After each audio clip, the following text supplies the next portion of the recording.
Okay, good evening. And I'd like to call the regular board meeting to order. We call it 6:03. We have roll call. Jim Anderson. Present. Dr. Falvo Lang. Here. Maria Hickey. Here. Jennifer Moff. Here. Carmelita Smith and Sidney Sutter excused. Dan Sutter here. Okay, we would like to begin our meeting with recognition of Mayor Kathy Catazero Perry for her advocacy.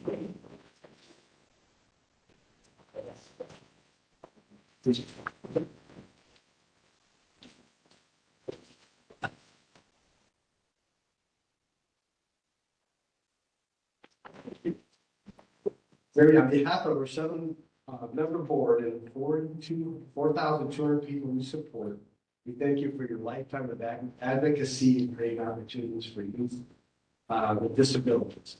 A staunch advocate for the daughter, a creator of the World Beat Cheer Team for boys and girls with disabilities, co-founder of the Golden Key, a school for students with special needs, chair of the 2023 Start Beauty Levy campaign, and as mayor, formed the Council of Disabilities to lend a voice to people with disabilities who live in the city of Nassau. We celebrate your accomplishments and submit as an advocate for disabilities.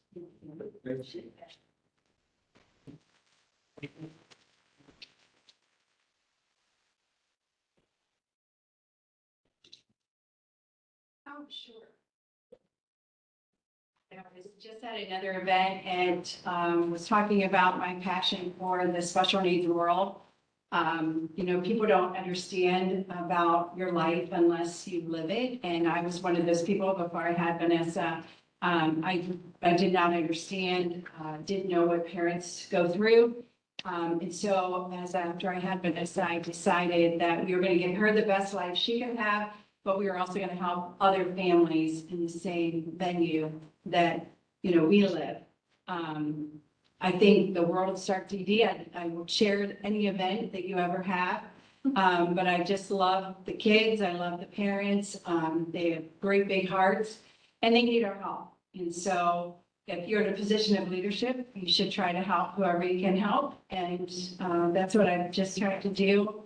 Any experience I have, I try to share with my family. So I really thank you for this honor. And I will cherish it and put it on my wall. But please call on me if you need help with anything for special needs families or children. Thank you.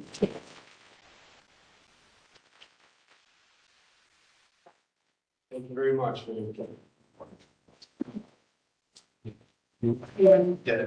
Oh, yeah, good picture. Okay.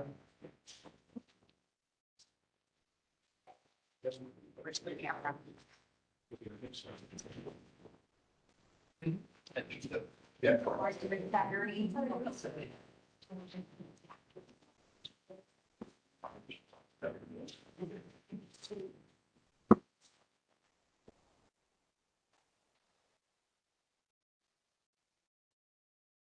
Got it. Thank you very much.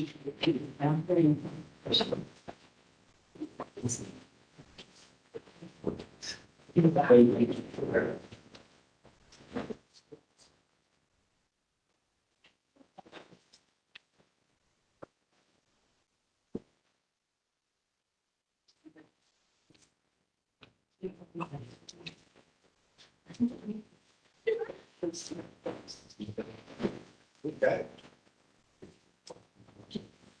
Good moment. Good moment for starting. All right, we'll move to in memoriam. For those we serve, we have one person, Amy Marie Sponson, age 41, passed away Wednesday, June 7th. She received services from us as state department. Let's take a moment to honor the life and passing.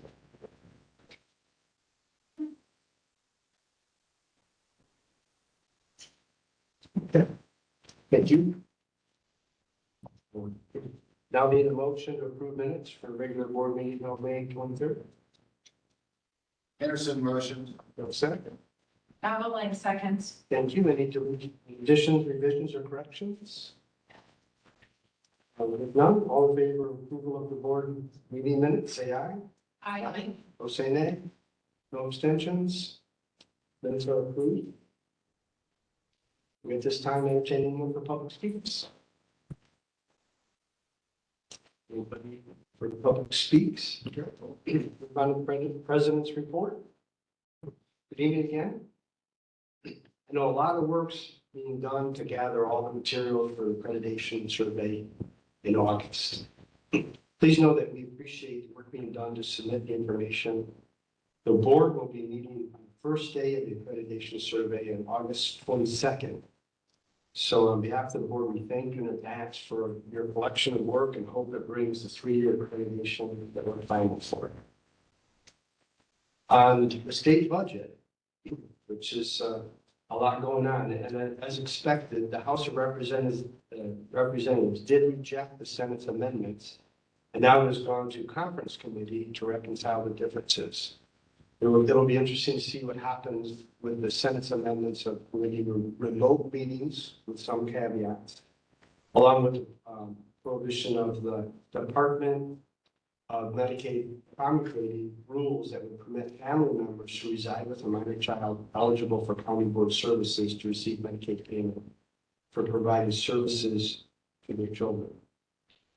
This amendment was unexpected and an interesting carve-out, given that it will be possible for all other children, adults, and seniors.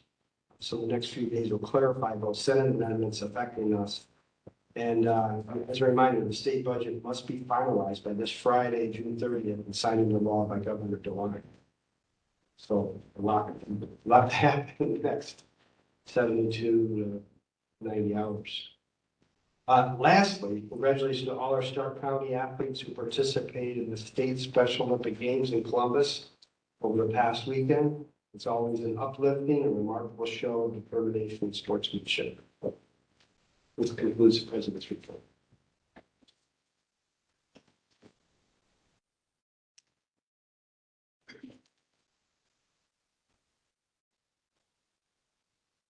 Well, good evening, everyone as well, and having a good summer so far. I'll be doing a couple things tonight. First, we want to provide some congratulations. I want to especially recognize Tammy Maney, Jenna St. Clair, and Diana Sidwell. You really had a great school year. The 22-23 school year went so well. And it's to those three folks, and we just want to thank them for their service and thank them for their dedication and commitment.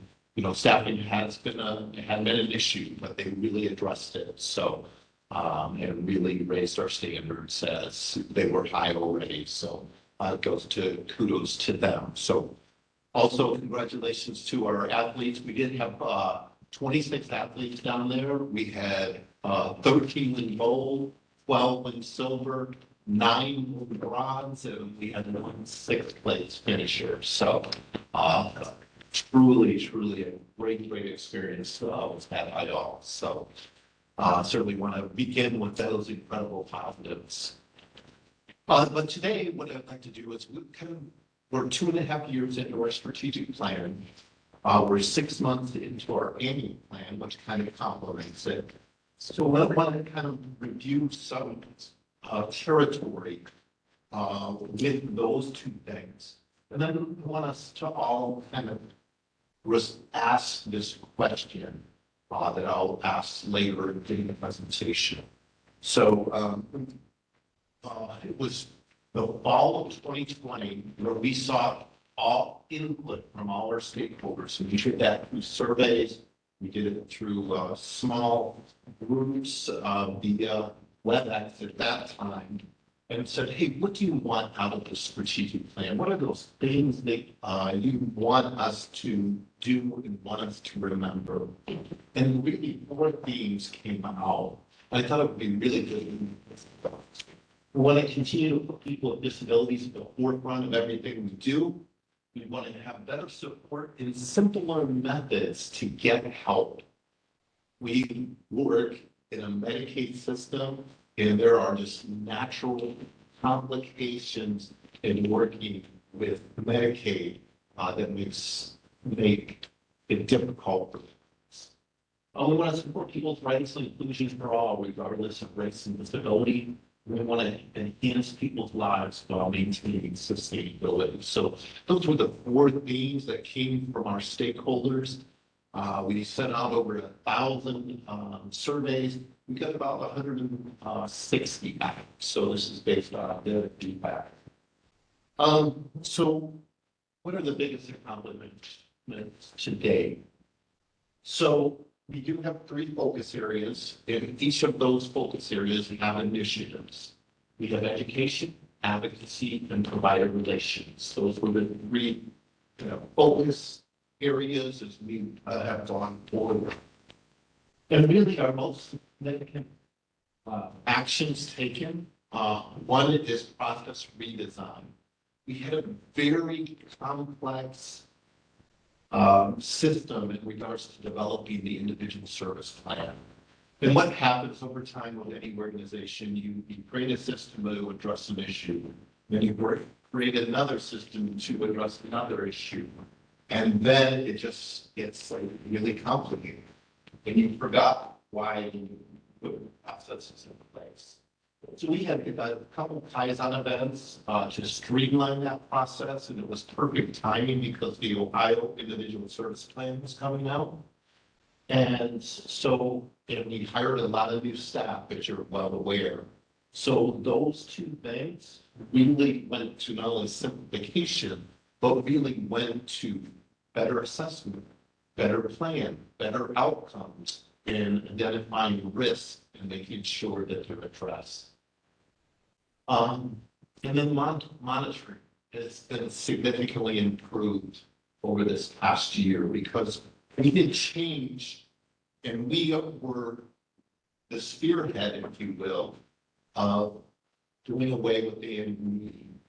And what that means is that the individual service plan is an elastic document that it changes as the person changes. And needs change, and as things are no longer needed, that they're removed in real time. And a lot of times that happens just all in the annual meeting.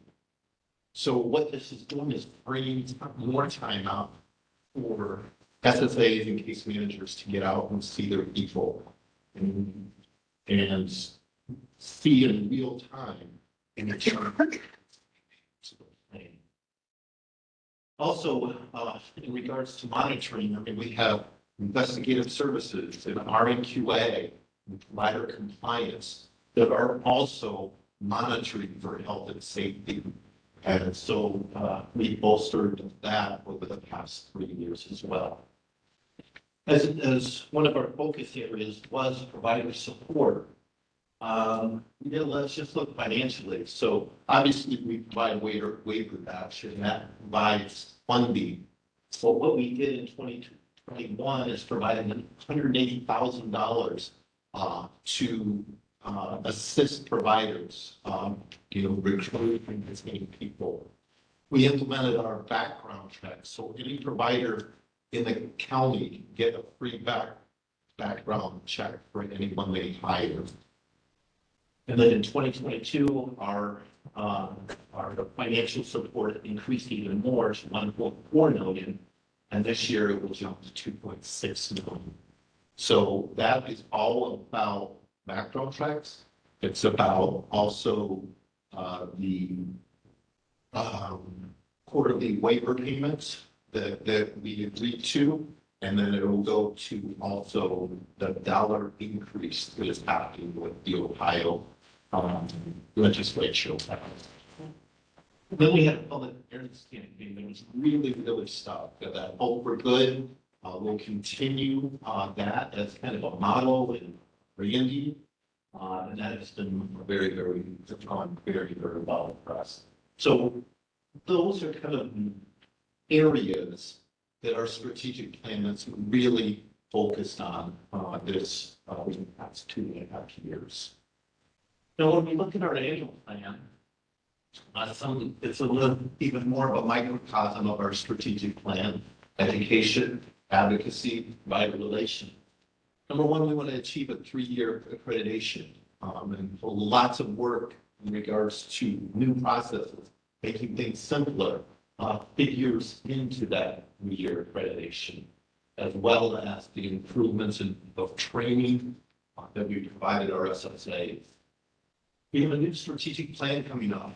We'll work on that in the final quarter of the year.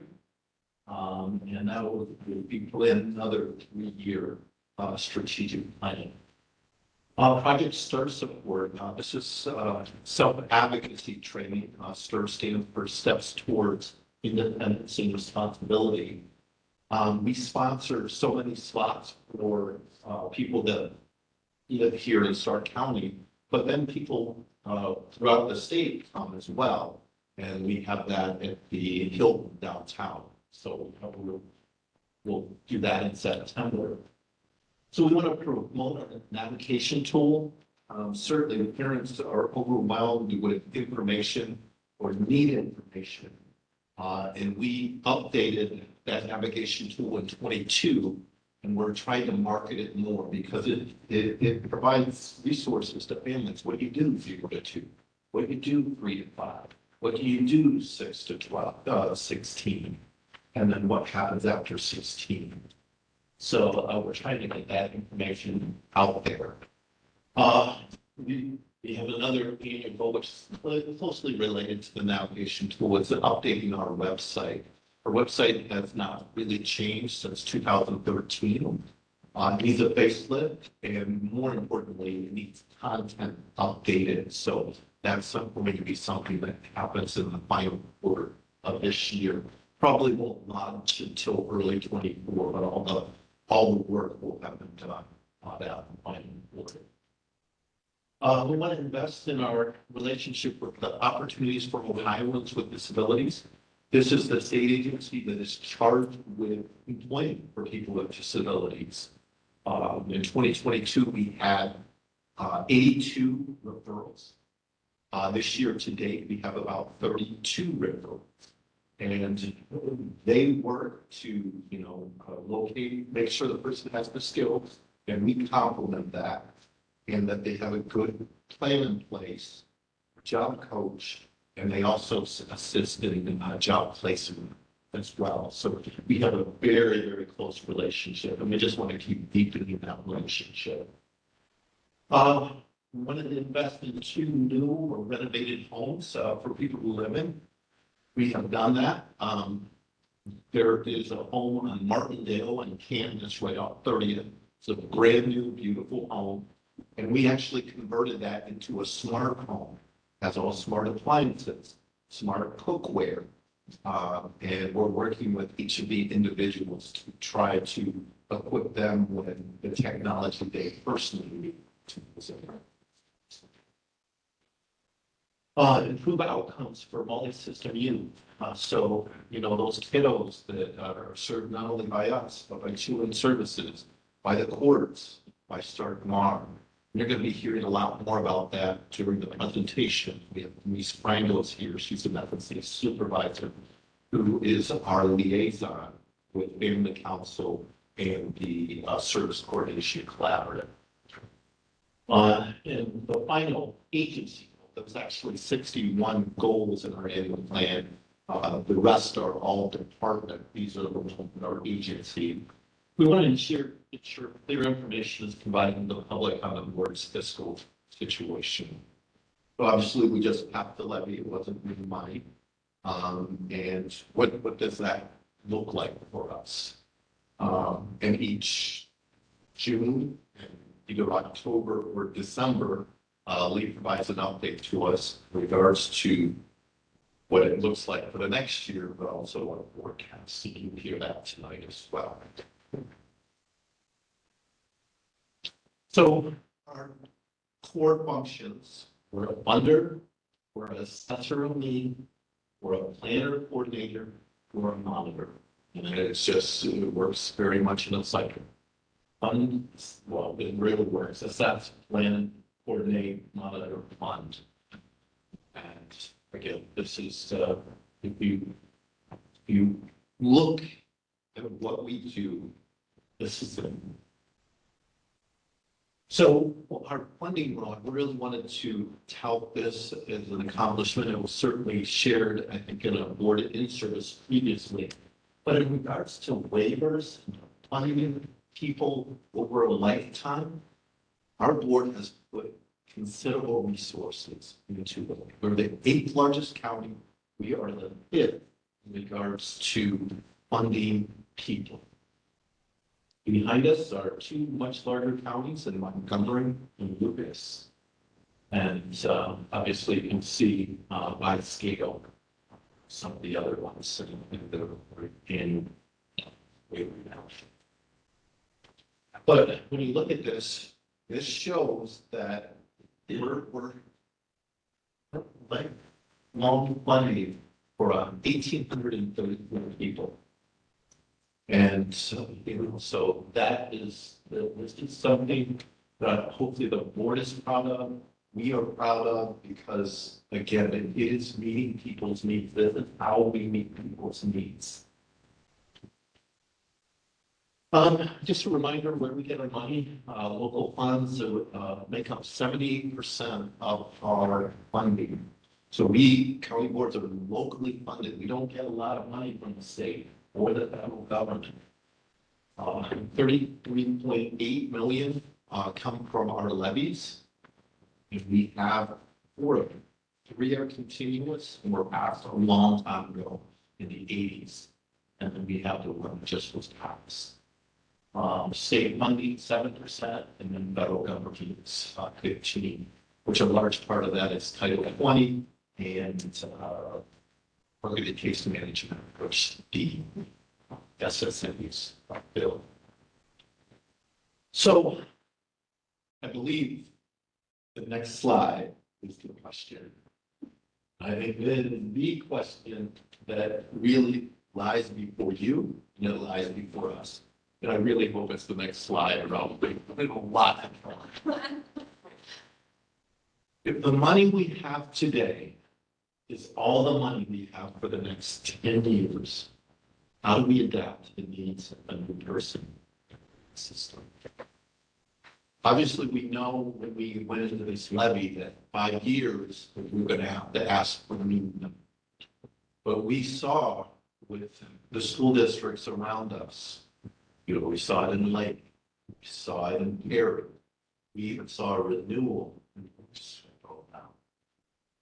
So I think this is really very relevant question that we, you as a board, we as the agency, really have to keep an eye on. And it has to be part of the thinking as we go into our next strategic plan. Because the need for a long-term strategy is obviously here because we do provide that lifetime funding. We're very unique. We're so different than Stark Mar when it comes to our funding because, again, we are making commitments that last maybe 10 years, but it has been 50 and 60 years. And we hope that the people we support live that life. So the assumption, although the flow of state dollars have significantly increased during this biennium, what the Department of Developmental Disabilities, what providers, there is an $800 million increase to supports for developmental disabilities in this biennium. However, that support is going to direct support professional wages, so it's really already spent. All other revenue sources remain flat. They will remain the same. So unless we pass a new levy in 5 years, there will not be our revenue sources will be flat.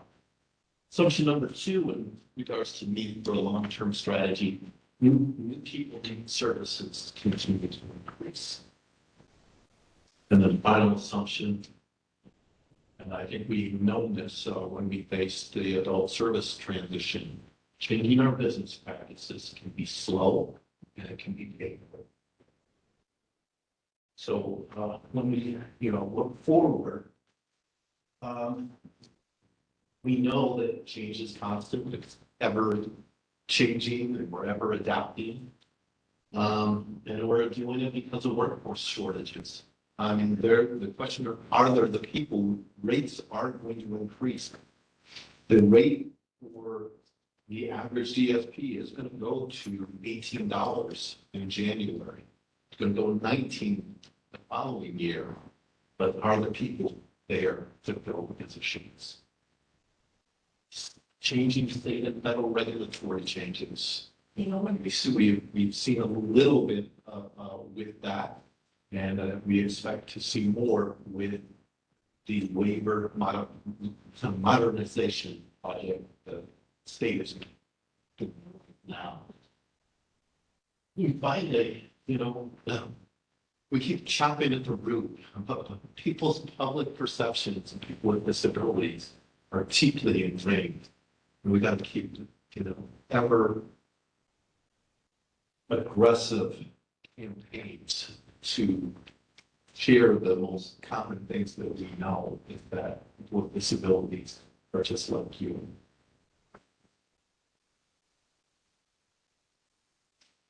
And we need to ensure at least one of our messages is to ensure we must engage our communities about the value we provide for those level communities. So that's where we are today. And I think that that question I think we're going to have to keep coming back to as we make decisions as a board, as we make decisions as an agency. And part of the really recognition really will be coming to you and is to you for your participation on this. Bottom of my the bottom of our management team and the 380 employees for the decision you are making for them and for the support. So that's what we have tonight, folks.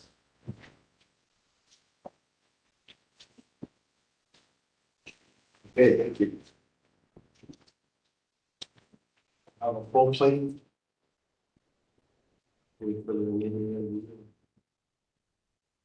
Okay, moving on, we got the committee and department reports reports are in our packet. Any additions or deletions that need to be made at this time? We do not have any old business or new business, but we have a presentation on family council coordination collaborative by our SSA supervisor, Lisa Frangos.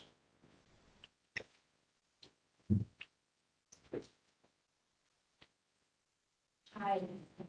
Hello. Good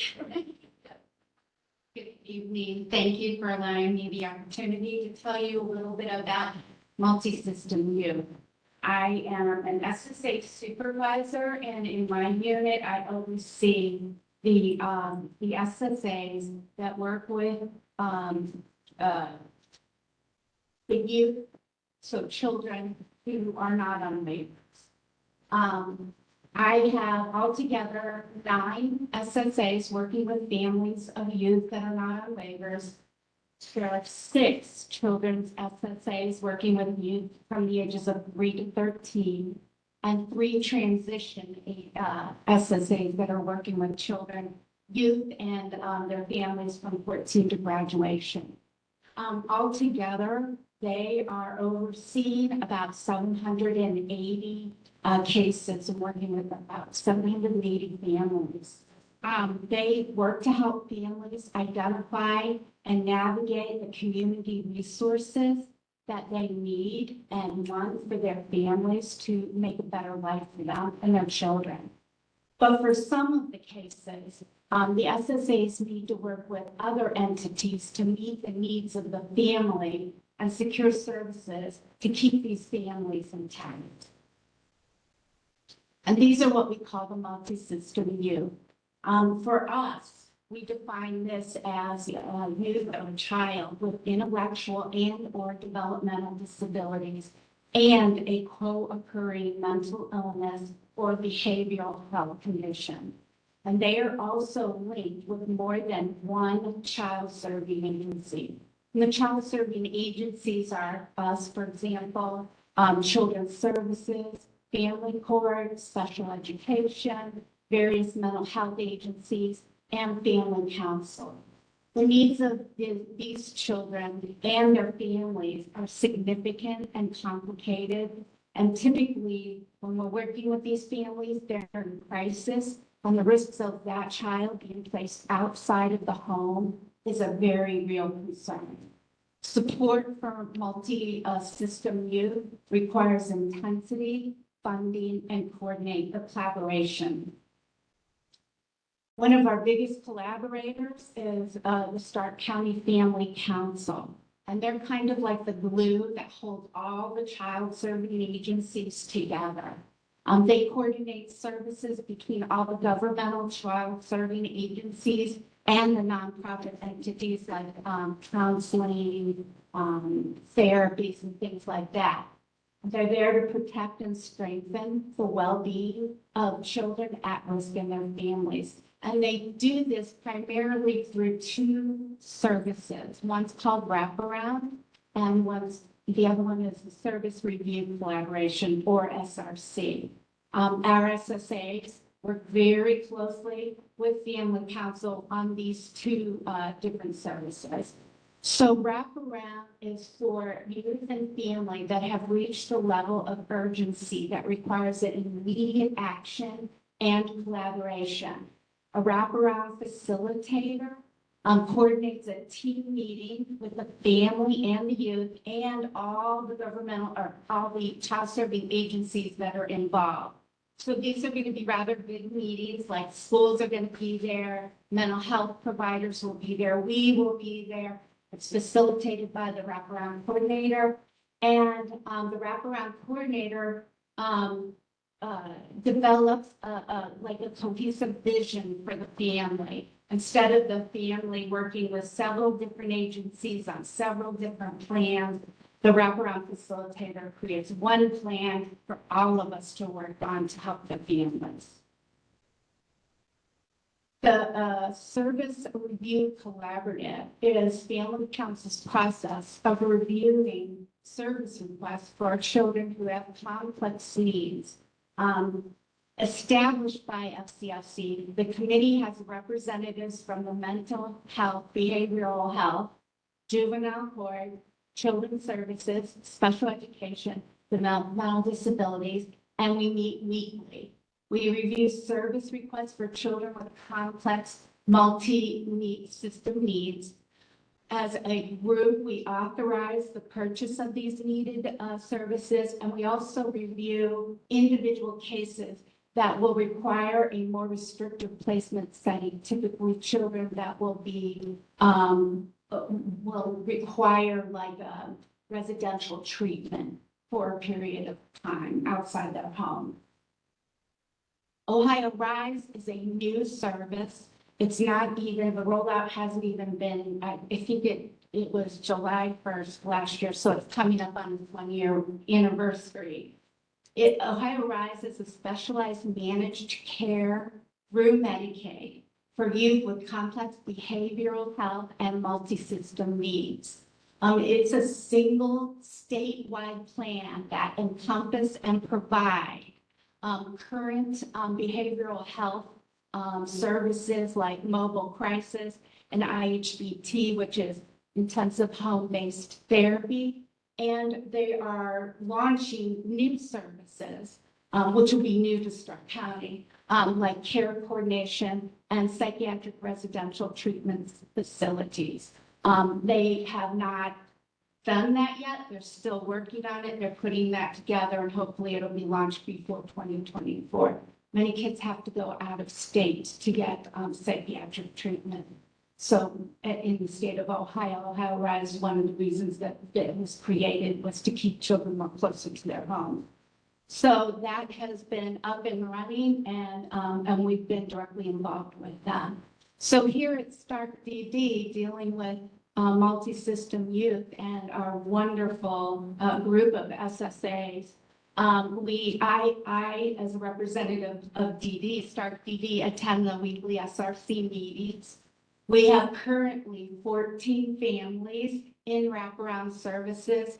This number fluctuates a great deal throughout the whole year. At this time, as of now, we have, 10 funded requests through SRC for services like mentoring. Mentoring is something that we will use for kids who have maybe a very chaotic home, or maybe there aren't a lot of natural supports around. This gives them the opportunity to be around an adult, excuse me, in a very positive manner and out in the community. We've also funded camp. Summertime is very difficult for our children. The routine, not having anything or any structure, so camp is very beneficial. And respite, we work with many families in crisis, and sometimes in order to get things together, everyone needs a break from each other. So we'll fund respite. We currently have 23 families in Ohio Rise at this time too. And Ohio Rise is new, and it's we're moving along. So so that's us and MSY. It's challenging, but it's very rewarding getting close to families and being part of their support system. That's all I have. If you have any questions, let me know. Thank you. Thank you. Thank you.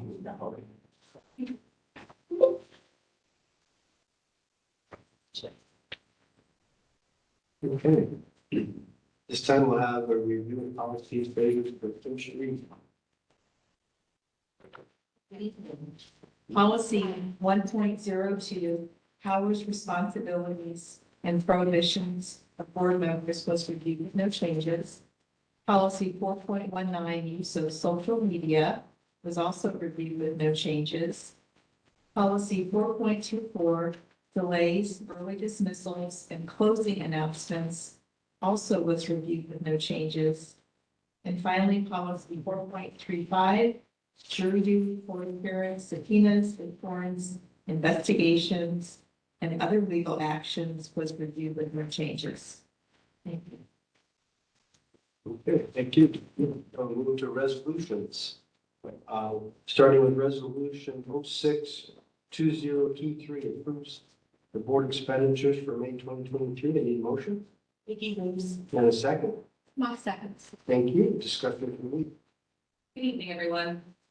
For the month of May, we had total local revenues of 2.05 million, total state revenues of 233,000, and total federal of 740,000, giving us total revenues of a little over 3 million for May.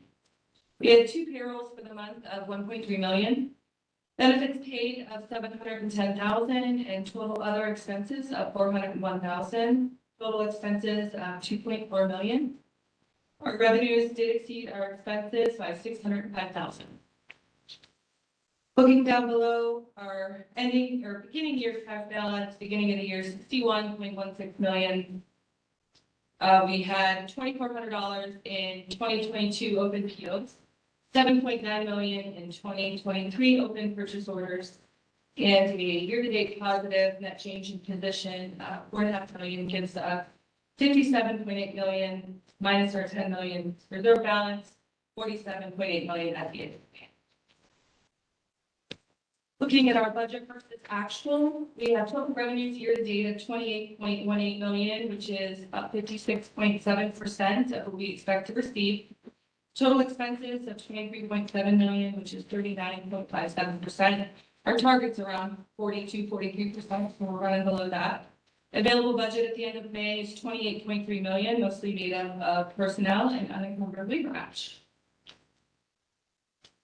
Looking at our 2022 carryover purchase orders, we carried over 558,000, paid 334,000 so far this year. We've canceled 222,000, and so we still have about 2,400 remaining. Still waiting on that one increase. hopefully we can. Resolution 06/2023. You can see the week by week breakdown here. We have our two payrolls, 1.3 million, nothing really to note out of those.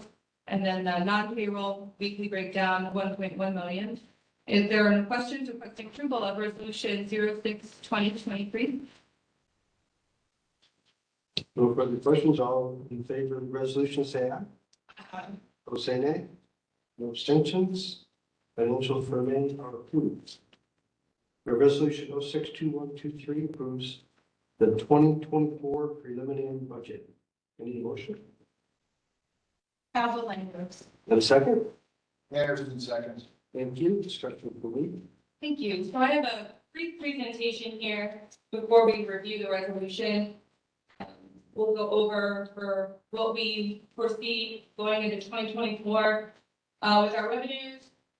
Kind of playing off of Bill, we don't expect anything new, of course. So local, we always see that small historical increase in real estate. So we put that in.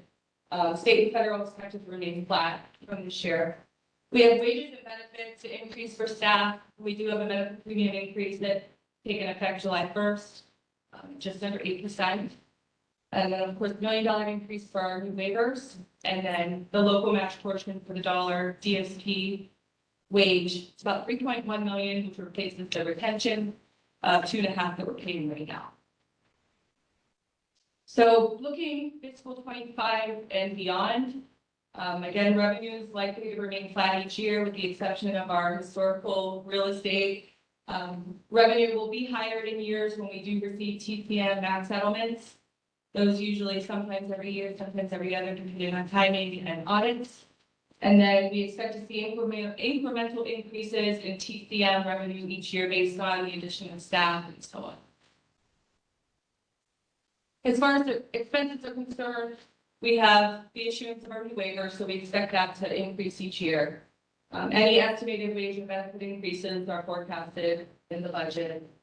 COG switched to the COG dental in 2026, so we have forecasted that out well, along with the cost as well. And then just a reminder, our cash balances are based off of a spend of 95% in 23 to 25 and 96% in 26 and forward. So this next slide will show our cash balances. So just think this would look worse if we were at 100%. So we're being optimistic here based on our historical spending habits. You can see where we estimate in 2023 just about 56 million, and then as we get out to 2028, about 7. So as we look for what was budgeted for our resolution 6/21/23, we have 40.6 million in local revenues. As Bill stated, that's our main chunk of dollars. 37.8 of that in real estate and our rollbacks. 3.3 million for state funds, 6.5 for federal. So total revenue estimated about 15.5 million for 2024. Total expenses at 60.6 million. So wages and benefits, 17.5 and about 8.8 million. And then waiver matches budgeted a little over 23 million out of that other allocation amount of 29.5 million. So based on where we're at now, where we estimate to end this year, we're looking at ending next year estimated minus our 10 million reserve of about $36 million. As we go on, we have also our capital fund there where we've seen no activity. We still have a cash balance there of about $14,000. And then our COVID gifts and donations, no activity there as well, but we still have a fund balance of $25,000. If you guys have any questions about the budget, I'll be happy to answer. Otherwise, press approval of resolution 06/21/23. Any questions on the 2024 budget? With none, all in favor of the resolution, say aye. Or say nay. No abstentions. Resolution is approved. We have resolution 06/2223 approves the agreement for fiscal year 2024 with the Starrett County Family Council. Evelyn moves. Any second? Moff seconds. Thank you. Discussion on the bill? Or please? Just changed, just now. This kind of goes hand in hand with Denise's presentation. This is to approve the funding that goes into the wraparound program that finances the family council, along with all the other agencies, including mental health, job and family court, and the educational service center. As you'll see here, if you remember prior years, our annual amount was around $35,000. However, due to sustainability and to protect the needs to be able to serve those that are part of that program, everybody increased their contribution equally. So you can see there for us, the core, which is administration, 19,000, and then the actual services, including the wraparound program, 83,000 for Stark County. If you guys don't have any questions, requesting approval of resolution 62223. All in favor of the resolution, say aye. Opposed, say nay. No abstentions?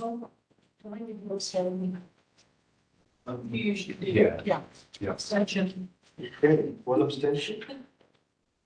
With 4 yeas, resolution is approved. So we have resolution 062323 approves this stage computer refresh. Need a motion? Vicky moves. And a second? Anderson seconds. Thank you. And a discussion from Randy. Good evening. The IT department is seeking approval for 65 new computers as part of the board's annual computer refresh cycle. This refresh will consist of 65 laptops with docking station and monitors at a cost of $131,070. These machines will replace 65 computers that are going out of warranty this year. We had $140,000 budgeted as part of the 2023 budget for this purchase. So, any questions? No questions? All in favor of the resolution for computer refresh, say aye. Or say nay. No abstentions? Resolution is approved. Moving on to second reading of board policies presented at the May board meeting. We'll resume. Policy 2.16, administrative resolution of complaints was reviewed with no changes. Policy 4.14, layoff of management employees was also reviewed with no changes. Policy 4.42, visitors, and policy 4.53, criminal offense were both reviewed with no changes from committee. Thank you. Okay, brings us to resolution 062423. Provides approval for the board policies for second reading. Need a motion? Anderson motion. And a second? Avalanche seconds. Any further discussion on second reading? Hearing none, all in favor say aye. Or say nay. No abstentions? Board policies are approved. As a reminder, there's no board meeting in July. Our next board meeting will be held Tuesday, August 22nd at 6 p.m. And I now need a motion to adjourn. Vicky moves. A second. Not second. Thank you. All in favor say aye. Or say nay. No abstentions. We are adjourned at 6:52.